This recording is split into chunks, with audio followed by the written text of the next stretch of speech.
am 104 years old, and the brain is not a muscle that decays with time. It is a living architecture that rewires itself every single day you are alive, if you know how to talk to it. Most people think cognitive decline is inevitable.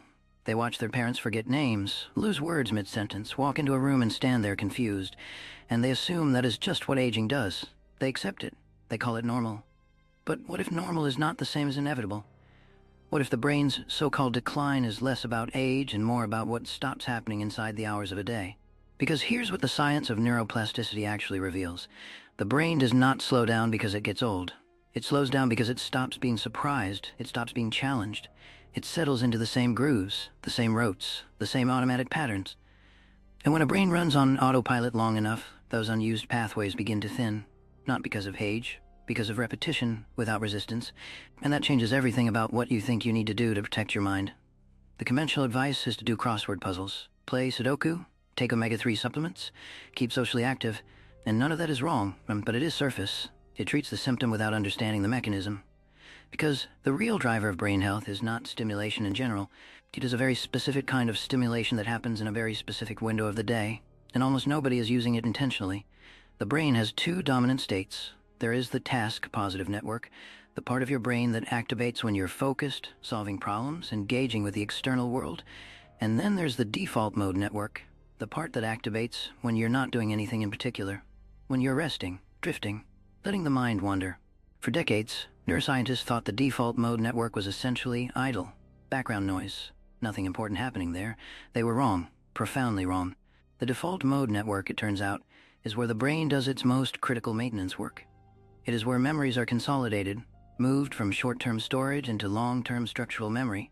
It is where the brain cross-references new information with old patterns, builds novel connections between ideas, repairs the cellular damage that accumulates from focused thinking. The default mode network is not your brain doing nothing. It is your brain doing everything that focused work cannot do. And here is where it gets deeper. The default mode network only fully activates when the task-positive network goes quiet. When you stop consuming, stop producing, stop scrolling, listening, reacting. The two networks are in opposition. When one is active, the other suppresses. This means that in a world of constant stimulation, the default mode network never gets its turn. The maintenance never happens. The consolidation never completes. And the brain, over time, begins to show the cracks. This is not a metaphor. This is measurable. Research on the brains of people with Alzheimer's shows disruption in default mode, network connectivity decades before symptoms appear. The failure begins not when memory starts to fade. It begins when the brain stops getting the quiet it needs to maintain itself. So when I tell you that 15 minutes every afternoon keeps the brain young, I'm not talking about a nap. I'm not talking about meditation in the traditional sense. I'm talking about something more precise, more deliberate, and more powerful than either of those things. I'm talking about directed rest, intentional non-doing. A period in the early to mid-afternoon, after the morning's cognitive work is done and before the evening's demands begin, where you give the brain a specific kind of emptiness. Not sleep, not passive entertainment, not even silence with music playing. True cognitive quietude. No inputs, no outputs, just the brain, left alone to do what it has evolved to do when no one is asking anything of it. And it goes deeper than that. Because the afternoon is not an arbitrary window. The human circadian rhythm has a biological dip in alertness approximately 6 to 8 hours after waking, what researchers call the post-lunch dip, though food has little to do with it. During this window, the brain's transition between network states is at its most fluid. The default mode network is primed to activate. The brain is essentially asking for permission to run its maintenance cycle. Most people fight the signal with caffeine, with screens, with meetings. They override a biological invitation. 15 minutes in this window, spent in genuine cognitive rest, does something measurable to the brain that no amount of puzzle solving can replicate. It allows the hippocampus, the brain's primary memory processing center, to replay the neural firing patterns from earlier in the day. This replay is not random. It is selective compression. The hippocampus identifies which experiences were emotionally or cognitively significant, strengthens those synaptic pathways, and begins transferring them into cortical storage. This is how short-term experience becomes long-term memory. And it requires quiet to complete. But here is what most people miss. The quality of that 15-minute rest is not just about what you stop doing, it is about what position you allow your mind to enter. The state that activates the deepest maintenance in the default mode network is not blank emptiness. It is unfocused presence, a kind of soft awareness where thoughts arise and dissolve without being grabbed. where the mind is awake but not directed, where you are conscious but not engaged in the act of thinking. This state has a name in neuroscience, the hypnagogic threshold. It is the edge between wakefulness and sleep, and the brain in this state produces a specific pattern of neural oscillations, theta waves, that are associated with heightened synaptic plasticity. In other words, in this borderland, the brain's capacity to form and strengthen connections is dramatically elevated. Thomas Edison reportedly used to sit in a chair holding steel balls over metal pans. When he drifted to sleep, the balls would drop and wake him. He was deliberately harvesting this threshold state for creative insight. He understood, intuitively, what neuroscience has now confirmed. 15 minutes of the threshold does more for your brain's long-term architecture than an hour of focused cognitive training, because focused training builds within existing structures. The threshold state rebuilds the structures themselves, and there is still another layer beneath this. The brain's glymphatic system, the waste clearance network that runs through the brain tissue, activates most powerfully during states of deep rest. This system uses cerebrospinal fluid to flush out metabolic waste products that accumulate during thinking, including amyloid beta proteins, the same proteins that accumulate into the plaques associated with Alzheimer's disease. The glymphatic system does its heaviest clearing during sleep, but research now shows it also activates during the kind of deep rest that occurs near the hypnagogic threshold. Those 15 minutes are not just consolidating memory, they are physically cleaning the brain, removing the biochemical residue of thought. Most people are walking around with brains that have not been properly cleaned in years, not because of age, because they have not stopped long enough for the cleaning to happen. Now consider what this means for how you structure an afternoon. You are not resting because you are tired. You're resting because you are maintaining living biological hardware that requires downtime to function at its peak. The 15 minutes is not a luxury, it is infrastructure maintenance. And just like any infrastructure that is never maintained, the brain that never rests degrades, not dramatically, not all at once, but progressively, at the level of connections, at the level of cellular repair, at the level of the microscopic architecture that underlies everything you call your mind. The practical application of this is simpler than people expect. And that simplicity is itself important to understand. You do not need a special environment. You do not need to learn a technique. You need a chair, or a bed, or a floor. You need to be horizontal or deeply reclined, because the glymphatic system clears waste approximately 60% more efficiently when the body is not upright. You need the lights low or eyes closed. And you need to remove all inputs.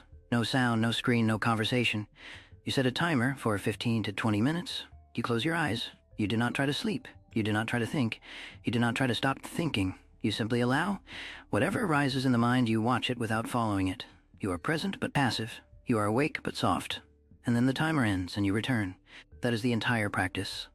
And yet most people will read this and not do it because the culture has taught them that rest is earned, not scheduled, that stopping in the middle of the day is indulgence, that productivity requires continuous output.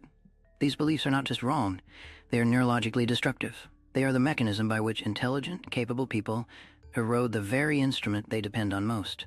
The brain that is given 15 minutes of true rest every afternoon rebuilds connections that focused work wears down. It consolidates learning that would otherwise be lost. It clears waste that would otherwise accumulate. It practices the kind of neural flexibility that keeps cognition sharp, not just in later decades, but right now, in this year, in this season of your life. Age is not what steals the mind. Busyness is. Overstimulation is. The refusal to stop is. And the reversal of cognitive decline, of Altgarter, the real reversal, not the cosmetic kind that comes from doing puzzles, begins the moment you decide that 15 minutes of afternoon rest is not something you do when you have time. It is the thing you protect time for, every single day, without negotiation. The brain that is maintained will maintain you. That is not inspiration, that is biology. And biology, unlike motivation, does not require you to believe in it for it to be true. But let's go one level deeper still, because there's a piece of this that almost no one discusses, and it may be the most important piece of all. When the brain enters the default mode network during afternoon rest, it does not just consolidate what happened that morning. It searches for meaning. The default mode network is the substrate of narrative. It is where the brain takes raw experience and asks, what does this mean? How does this connect to what I already know? Where does this fit in the larger story of who I am and what I understand? This is why people who meditate or rest regularly often report sudden insights, unexpected solutions to problems they were not consciously working on. Creative breakthroughs that seem to arrive from nowhere. They did not arrive from nowhere. They arrived from the default mode network's synthesis work. The quiet, invisible connecting that only happens when the task-positive network is no longer dominating the conversation. You think you were resting. Your brain was integrating, and integration is a higher cognitive function than analysis. Analysis breaks things apart. Integration puts them back together in new configurations. That reconfiguration is where wisdom lives. This is also why people who never rest, who move from task to task, screen to screen, input to input, from the moment they wake to the moment they collapse into sleep, often feel mentally busy but cognitively shallow. They generate enormous activity but very little depth, because depth requires the space that comes after the activity, not during it. The insight is not in the reading. The insight is in the silence after the reading, when the brain is allowed to do something with what it absorbed. And here is the connection to aging that changes everything. The reason cognitive sharpness seems to be a privilege of youth is not primarily biological, it is behavioral. Young people sleep more, they daydream more, their brains move between focused and unfocused states more fluidly. They have not yet learned to be productive every minute. They still allow themselves to stare out windows, to lie on floors, to do nothing for stretches of time that adults call wasteful. And in those stretches, their brains are doing extraordinary work, building connections, consolidating experience, running the full cycle of cognitive maintenance that keeps neural architecture healthy. When we stop doing that, when we fill every gap with a phone, every silence with a podcast, every spare moment with consumption, we do not become more productive. We become more superficial, more reactive, less capable of the deep processing that makes human intelligence remarkable. And over decades, the brain that is never allowed to rest properly begins to show the biological consequences of that deprivation. So, the 15 minutes every afternoon is not a small thing dressed up in scientific language. It is a reclamation of something the modern world has quietly stolen from most people, the natural rhythm of cognitive exertion followed by cognitive restoration. A rhythm as old as human biology itself. A rhythm that kept minds sharp before there were supplements or brain training apps or neuroscience podcasts. A rhythm that simply requires you to stop.